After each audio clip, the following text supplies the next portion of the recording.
ሀሳቤን ለማስተላለፍ በሮም ከተማ ውስጥ ያሉ 5-6 የቤት ለቤት ቸርቾችን ከተማ ውስጥ ያሉ ቸርቾችን ስናስብ ጳውሎስ የሮሜን መልእክት የጻፈላቸው ለእነሱ ነው እና እዛ ከተማ ውስጥ ያሉ ክርስቲያኖች የገጠማቸው አንድ ቻሌንጅ አለ። ያ ቻሌንጅ ምንድነው? በመካከላቸው የሆነ ቴንሽን ተፈጥሮ ነበረ፣ ወይም ግጭት ልትሉ ትችላላችሁ። ያ ግጭት ሁለት አይነት ነው። አንደኛው አህዛብ ክርስቲያኖች፣ አህዛብ የሆኑ አይሁድ ያልነበሩ ጌታን የተቀበሉ መሲሁን የተቀበሉ ክርስቲያኖች ሮም ከተማ ውስጥ ነበሩ። ሌላው ደግሞ አይሁድ ነበሩ፣ አይሁድ ክርስቲያኖች ነበሩ፣ ክርስቲያን ያልሆኑም አይሁድ ነበሩ እና የሮም ከተማን ጳውሎስ ይህን መልእክት በሚጽፍበት ቴንኪዩ ቤቴና በጣም ደስ ይላል። የሮም ከተማን በሮም ከተማ ውስጥ ላሉ ቸርቾች ጳውሎስ ደብዳቤ በሚጽፍበት ጊዜ ሮም ከተማ ውስጥ በተፈጠረ ችግር ክላውዲዮስ ቄሳር የሚባለው የሮሙ አጼ አጠቃላይ አይሁድን በሙሉ ከሮም አባሯቸው ነበረ። ከሮም ከተማ አባሯቸው እና አቂላና ጵርስቅላን ሳይቀር ብዙዎችን አባሯቸው ነበረ። በዚህ አጋጣሚ የሮም ከተማ ውስጥ ያሉ 5-6 ቸርቾች በአሕዛብ ክርስቲያኖች ተሞሉ። የቤተክርስቲያን ሽማግሌ ብትሉ፣ ዲያቆን ብትሉ ከተማ ውስጥ ያለው ንግዱን፣ ቢዝነሱን ምናምን ተቆጣጠሩት። ጠቅላላ አይሁድን ያ ቄሳር ስላባረራቸው ማለት ነው። እና የሆነ ፓወርፉል ሆኑ። በቃ አሕዛብ ናቸው። ድሮ ታሪክ የላቸውም። ኢማጂን እንግዲህ ድሮ መቅደሱ የነሱ አልነበረም፣ አባቶች የነሱ አልነበሩም፣ መጽሐፉ የነሱ አልነበረም፣ ልጅነት የነሱ አልነበረም፣ ክርስቶስም ከነሱ አልመጣም። ግን ከተማውንም ቸርቹንም ተቆጣጠሩት። ቀድሞ በአይሁድ ክርስቲያኖች ቁጥጥር ስር የወደቀው ማለት ነው።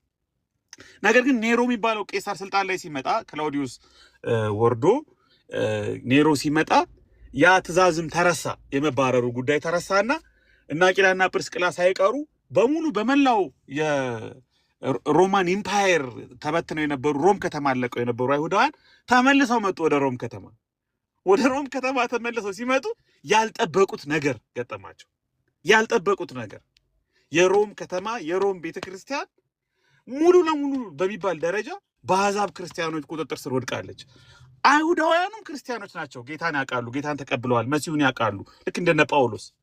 ግን በአሕዛቦቹ ሽማግሌ ብትሉ፣ ፕሬስቢተር ብትሉ፣ አገልጋይ ብትሉ፣ ዲያቆን ብትሉ ከተማ ውስጥ ያለው ቢዝነሱ ምናምን ተቆጣጠሩት። እነሱ ኦልሞስት ተራ ምዕመን ነገር በቃ ወንበር ላይ የሚቀመጡና የሚካፈሉ ብቻ ሆኑ እና የተወሰነ በመካከላቸው እናንተ አሕዛቦች እናንተን ብሎ ደግሞ እናንተ ባለጊዜ ሆናችሁ እናንተ አሁን ፓወሩን ተቆጣጠራችሁት በፖለቲካው ምክንያት በዚህ ወጥቶ በዚህ ገብቶ ይሏቸዋል። አይሁድ ደግሞ አሕዛብ ደግሞ እግዚአብሔር እናንተን ትቷችኋል፣ ከዚህ በኋላ አይሁዳዊ የሚባል የለ፣ አብርሃም ብትል፣ መጽሐፍ ነበረኝ ብትል፣ መቅደስ ነበረኝ ብትል የሚሰማ የለም። ምክንያቱም በመሲሁ አማካኝነት ሁላችንም አንድ ሆነናል። እንደውም በቃ ትቷችኋል፣ ጥሏችኋል፣ ረስቷችኋል። ከእናንተ ጋር የነበረውን ታሪካዊ ግንኙነት እግዚአብሔር አቋርጧል። ስለዚህ ልዩ ስፍራ ልዩ ጥቅም እናገኝ ብላችሁ አታስቡ፣ እናንተ ደካሞቹ ናችሁ ይላል። ቁጥር 1 ስታነቡት እኛ ኃይለኞች የሆንን የደካሞችን ድካም እንድንሸከም ይላል። ኃይለኛ ፓወርፉል ሆነዋል አሕዛብ እና ጳውሎስ ይሄ ቴንሽን ለወንጌል ስራም የክርስቶስን ስራም የሚገልጥ ነገር አይደለም የሚል ሐሳብ አነሳና ይሄን ደብዳቤ ጻፈላቸው። ምንድነው የሚሻለው? ኃይለኛ መሆን አይደለም። ጊዜ ሰጠኝ ብለህ ፓወርፉል መሆን አይደለም። ጊዜው የአሕዛብ ነው ብለህ በትዕቢት አትናገር። አንተ የበረሃ ወይራ ሆነ መተህ ዛፉ ላይ ተጣብቀሃል። እነሱ ካለማመን የተነሳ ተቆረጡ። ከፈለክ አንተ ደግሞ ከትዕቢት የተነሳ እግዚአብሔር ሊቆርጥ ይችላል፣ ሊያስወግድ ይችላል። ይልቁንስ አንተን የነቀፉበት ነቀፋ ወደቀብኝ ተብሎ እንደተጻፈ ሮሜ ምዕራፍ 15 ቁጥር 3 የክርስቶስን ነቀፋ በመቀበል ሀምብል በመሆን ሌሎችን በማቀፍ ፍቅርን በመስጠት ነው መኖር ያለብህ፣ ኃይልህን አይደለም መግለጥ ያለብህ። እናንተም ደግሞ ናሽናል ሄሪቴጅ አለን የምትሉ፣ ታሪካዊ ክርስትና አለን የምትሉ፣ አባቶች የኛ ናቸው የምትሉ፣ መቅደሱ የኛ ነው የምትሉ፣ መጽሐፍቱ ሮሜ ምዕራፍ 9 ላይ ያለው ልጅነት የኛ ነው የምትሉ፣ እኛንን ከመጀመሪያው ጀምሮ የእግዚአብሔር ሕዝብ የምትሉ አሁን ናሽናል ፕሪቪሌጅ ልዩ ጥቅም ምናምን ከእናንተ ጋር የነበረው ልዩ ታሪክ አይደለም። በክርስቶስ ኢየሱስ ሁላችንም ያለ መለየት ጴጥሮስ ምዕራፍ 15 ሐዋርያት ሥራ ምዕራፍ 15 ላይ በኢየሩሳሌም የመጀመሪያ ጉባኤ እንዳቀረበው እግዚአብሔር ሳያዳላ ለአሕዛብም ለአይሁድም መንፈስ ቅዱስን ሰጥቶ ልጅ ሲያረጋቸው አይተናል እንዳለው ሁሉንም እግዚአብሔር የሚቀበልበት የፍቅር ወንጌል የሰላም ወንጌል በመስቀል ላይ አንድ የሆንበት ወንጌል ተገልጧል ይላቸዋል። ያ የክርስቶስ ወንጌል በመስቀል ላይ የሞተው ኢየሱስ ክርስቶስ የሚያድነው ነፃ የሚያወጣው ሁሉንም ነው። እኔ ልዩ ሰው ነበርኩ፣ ህጉ ነበረኝ፣ መቅደሱ ነበረኝ፣ አባቶች ነበሩ፣ የእግዚአብሔር ሕዝብ ነኝ፣ ልጅነት ነበረኝ እንዳትል ሁሉ ኃጢአት ሰርተዋል። አንተ ህግ ያለህ ራሱ ከሌላው ከአሕዛቡ አትሻልም ነበር።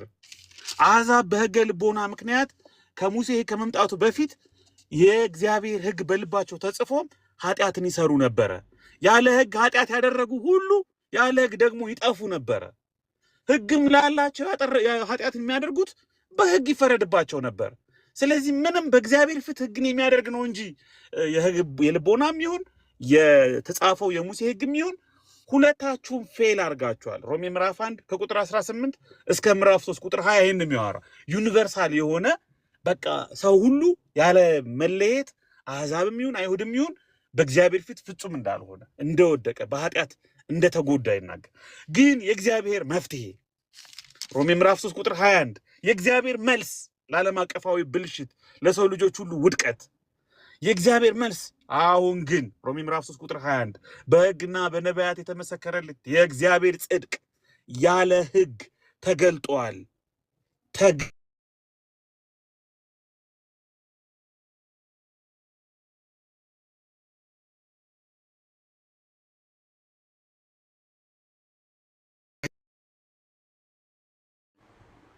እና ተመለስ። ይሄን የመሰለ ነገር እያወራ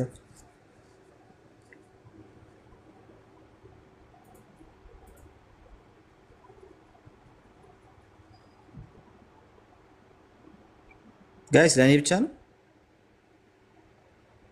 ተቋርጧል። ቢ ሰላም ብያለሁ። ቃልዬ ቤቲ ሁላችሁ ነው። እንዴት ናችሁ? አለን ጌታ ይባረክ። ሁሉ መልካም እግዚአብሔር ይመስገን። እሺ ከመጣሁና የት ሄድክብን ብዬ ነው እኔ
ወገኖች ይቅርታ በጣም ስልክ ገብቶ መጣሽ። ስልኩን መልሼው ራሱ ማይኩ እየሰራ አልነበረም። ኔትወርኩ ሪስቶር እስኪያደርግ ድረስ ትንሽ አስቸጋሪ። 4G ብቻ ነው ማለት ነው። ኤልቲ ብቻ ነው እንደኔ ኤልቲ ነው። ቪኦ ኤልቲ ሲሆን ይሻላል። እሺ ልቀጥል። ሮሜ ምዕራፍ 3 ቁጥር 21 የእግዚአብሔር መልስ እስከ ቁጥር 31 ድረስ የእግዚአብሔር መፍትሄ ያለ ህግ ቀድሞውኑም ህጉ የተሰጠው እንድትጸድቁበት ሳይሆን የቃል ኪዳኑ ምልክት እንደሆነ የእግዚአብሔር ሕዝብ መሆናችሁ ማሳያ እንደሆነ እንጂ አሕዛብም ቢሆን በሕገ ልቦና እናንተም ቢሆን በተሰጠው በተጻፈው ህግ የምትጸድቁበት መንገድ አይደለም። የእግዚአብሔር ጽድቅ ያለ ህግ ተገልጧል ለሚያምኑ ሁሉ። ቁጥር 22 በኢየሱስ ክርስቶስ በማመን ምንድነው ቃል ያላችሁ? ኧረ አለን ይሰማል። አይ አንተ አለ ይቤ እሷ ነች። እሺ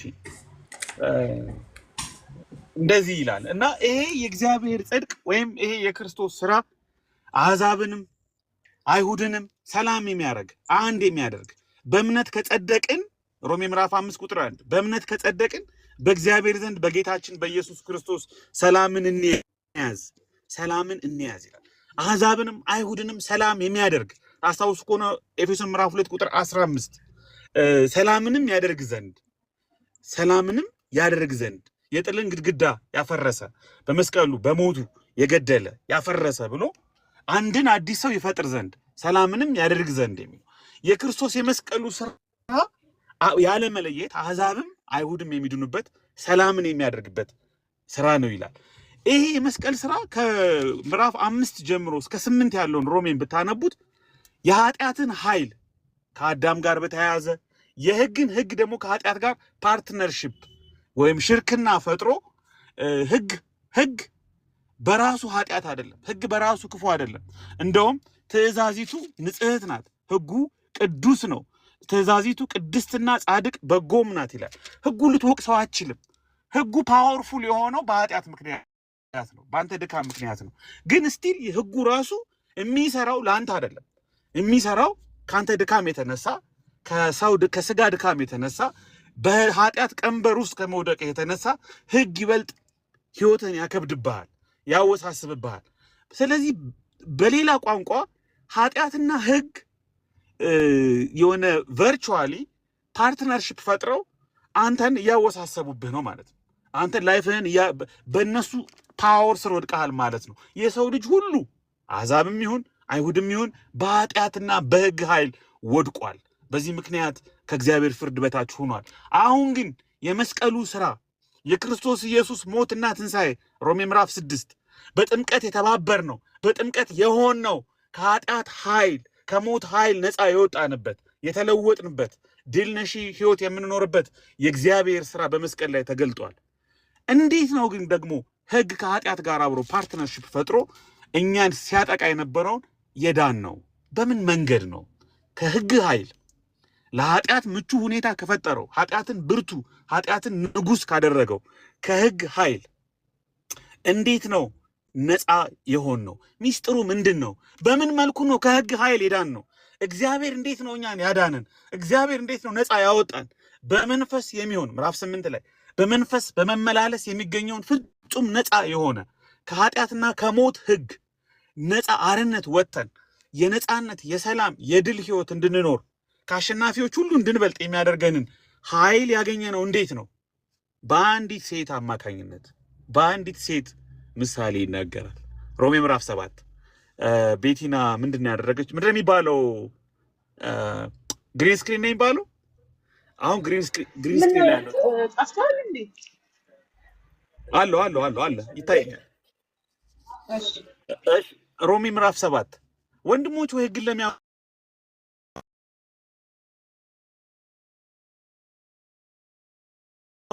ረተው አትደውሉ ረተው ትላለህ። እሺ ሮሜ ምዕራፍ 7 ወንድሞች ህግን ለሚያውቁ እናገራለሁ ነው ሰው ባለበት ዘመን ሁሉ ህግ እንዲገዛው አታውቁምን ይላል። ቁጥር 2 ሮሜ ምዕራፍ 7 ቁጥር 2 ያገባች ሴት ይላል። አሁን ስለዚህ ሴት ነው ማወራችሁ። መጀመሪያ ፕሮፋይሏን እንገንባው። ወረቀትና እስክሪብቶ ያላችሁ ሰዎች ታግዙኛላችሁ። አሁን ስለ ሴቲቱ ፋይል ነው የምንሰራው። ሴት አንዲት ሴት ነበረች። አሁን ስለ አንዲት ሴት ላወራችሁ ነው። ሮሜ ምዕራፍ 7 ላይ የምትገኘው ሴት አንደኛ ፕሮፋይሏ ያገባች ይላል። ያገባች ሴት ናት፣ አግብታለች። ባሏ በህይወት ቢኖር ኦኬ፣ ባሏ በህይወት አለ። ባሏ በህይወት ያለ አንዲት ያገባች ሴት ይላል ጳውሎስ። ባለትዳር ሴት፣ አንዲት ሴት ያገባች ሴት፣ ባሏ በህይወት ያለ ሴት ከእርሱ ጋር በህግ ታስራለችና፣ አዎ ኦፊሻሊ የተጋቡ ስለ ጋብቻ በሆነ ህግ የታሰረች ናት። በጋብቻ የታሰረች ሴት ናት፣ ያገባች ሴት ናት። ባሏ በህይወት አለ፣ በጋብቻ ህግ ታስራለች። ባሏ ቢሞት ግን ኦ ማይ ጋድ፣ ይሄ ጥሩ ንግግር አይደለም። ባሏ ቢሞት ግን ምንድን ነው የባሏ ሞት እዚህ ጋር የሚነሳው? ለምንድን ነው ባሏ ቢሞት ግን የሚለው? ባሏ ቢሞት ግን ለምንድን ነው ባሏ እንዲሞት የተፈለገው? ምን ተፈጠረ? ዋት ሃፕንድ? ስለ ባል ከሆነው ህግ ተፈታለች። መፈታትን ምን አመጣው? መፈታትን ምን አመጣው? ደግሞስ ከባሏ ጋር ባላት የጋብቻ ህግ እሷ ነፃ የምትሆነው ባሏ ሲሞት ብቻ ነው ወይ? ኦኬ፣ እዚህ ጋር አንድ ችግር አለ ማለት ነው። ባጭሩ ጳውሎስ አናሎጂካሊ እየነገረን ያለው ትዳሩ ጤናማ አይደለም ማለት ነው። ትዳሩ ከባድ ነው ማለት ነው። በተለይ በሴቲቱ በኩል ከባድ ሆኗል። ሴቲቱ ከብዷታል ይሄ ትዳር። ባልየው ግን ከታች ወርደን ቁጥር 12 ላይ ትእዛዚት ነግራችኋለሁ። ባልየው ሳይሆን ባሏ ቢሞት ነው ነፃ መፈታት ፈልጋለች፣ ነፃ መውጣት ፈልጋለች፣ አርነት መውጣት ፈልጋለች። ግን ባሏ ቢሞት ነው ይሄ የሚሆነው። ባሏ ደግሞ ሊሞት አይችልም። ኦኬ። ስለዚህ ባሏ በህይወት ሳለ እሺ፣ እያነበባችሁ እዛ ጋር ስላለ የሆነ ፒንክ ከለሩ ላይ ነው ያለሁት። ባሏ በህይወት ባሏ ግን ስለ ባሏ በህይወት ሳለ ለሌላ ወንድ ብትሆን ሁለተኛው ኦፕሽን። የመጀመሪያው ኦፕሽን ባሏ ቢሞት ነው። ምን አትገለው አይሞት ምን ከገደለችው እኮ ስለ ጋብቻ ካለው ህግ መታሰር በላይ ሌላ ወንጀል ሌላ ኃጢአት ውስጥ ልትገባ ነው። ግን አንድ ሌላ አማራጭ መጣ። ቁጥር 3 ለሌላ ወንድ መሆን። በቃ ትዳሩ ከባድ ነው፣ ከብዷታል። በጣም እስራት ውስጥ ያለችው፣ ቀንበር ውስጥ ጭንቀት ውስጥ ያለችው፣ መፋታት ፈልጋለች፣ መላቀቅ ፈልጋለች። አንዱ መንገድ ባሏ ቢሞት ነው። የሚሞት ነገር ግን አይደለም። ሁለተኛው መንገድ ግን ለሌላ ወንድ መሆን ነው። ለሌላ ወንድ ብትሆን ግን ቁጥር 3 አመንዝራ ትባላለች። ይሄም አይሆንም። ይሄም ኃጢአት ነው። ይሄም ያስወግራል። ባሏ ቢሞት ነበረ፣ አልሞተም። ለሌላ ወንድ ብትሆን ነበረ፣ አመንዝራ ትባላለች። ምን አይነት ከባድ ህይወት ነው! ምን አይነት መውጫ የሌለው ጭንቅ ነው! ምን አይነት ባርነት ነው! ምን አይነት ከባድ ላይፍ ነው የምንኖረው! ምን አይነት ውስጥ ነው ያለችው? እንዴት ትውጣ ከዚህ ትዳር? እንዴት ትፋታ? የመፍትሄ ያለ የአዳኝ ያለ የመውጫ መንገድ ያለ ምትል ትመስላለች። እሺ ምንድነው ሌላው አማራጭ? ሌላውን አማራጭ ሰማያዊ ያደረኩት ጋር ልገባ ነው። ቆይ ባሏ ቢሞት ግን ይላል እንደገና ለሌላ ወንድ ብትሆን አመንዝራ ትባላለች ይልና ባሏ ቢሞት ግን ሊገሉት ነው እንዴ? አሁን በድጋሚ ይሄም በቃ ትክክለኛው ቆንጆ መፍትሄ ባሏ ቢሞት ነበረ።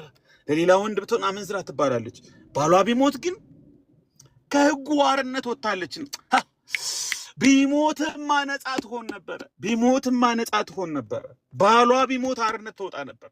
ከዚህ ህግ አርነት ወጣለችና ለሌላ ወንድ ብትሆን ግን አመንዝራ ትባላለች። ባሏ ከሞተ በኋላ ለሌላ ወንድ ብትሆን አመንዝራ አይደለችም። ለሌላ ወንድ መሆን ፈልጋለች። ለሌላው መሆን ፈልጋለች። ግን ባሏ ቢሞት ነበረ። ሳይሞት ለሌላ ወንድ ብትሆን አመንዝራ ትባላለች። ይህች ሴት ምን አይነት ህይወት ውስጥ ነው ያለችው? መውጫ የሌለው ቀንበር ውስጥ፣ ባርነት ውስጥ። ሮሜ ምዕራፍ 8 ቁጥር 1 ባርነት ውስጥ ነው ያለችው። እሺ ጳውሎስ የዚህ ሴት መጨረሻ ምንድን ነው? ማናት እቺ ሴት? ቀጣዩ መፍትሄዋን ንገረኝ ብላችሁ ቁጥር 4 ላይ ስትገቡ እንዲሁ ወንድሞቼ ሆይ፣ አቤት እናንተ ደግሞ እኛ ምን አገባን በዚህ ሴት ጉዳይ? እናንተ ደግሞ በክርስቶስ ሥጋ ለሕግ ተገድላችኋል። ኤክስኪውዝ ሚ ወንድሞች ሆይ እናንተ ደግሞ በክርስቶስ ሥጋ ለሕግ ተገድላችኋል።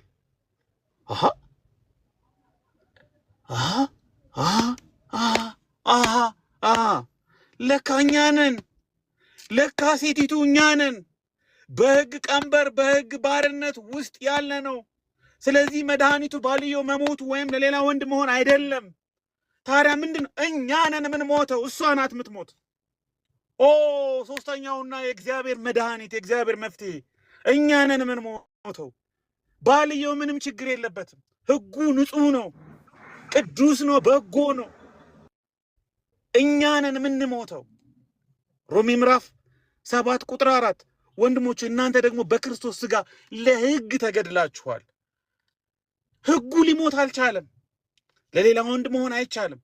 የሴቲቱ ተስፋ የመጣው ሴቲቱን በክርስቶስ ሥጋ የክርስቶስ ሞት እንዲሁ ወንድሞች እናንተ ደግሞ በክርስቶስ ሥጋ ለሕግ ተገድላችኋል።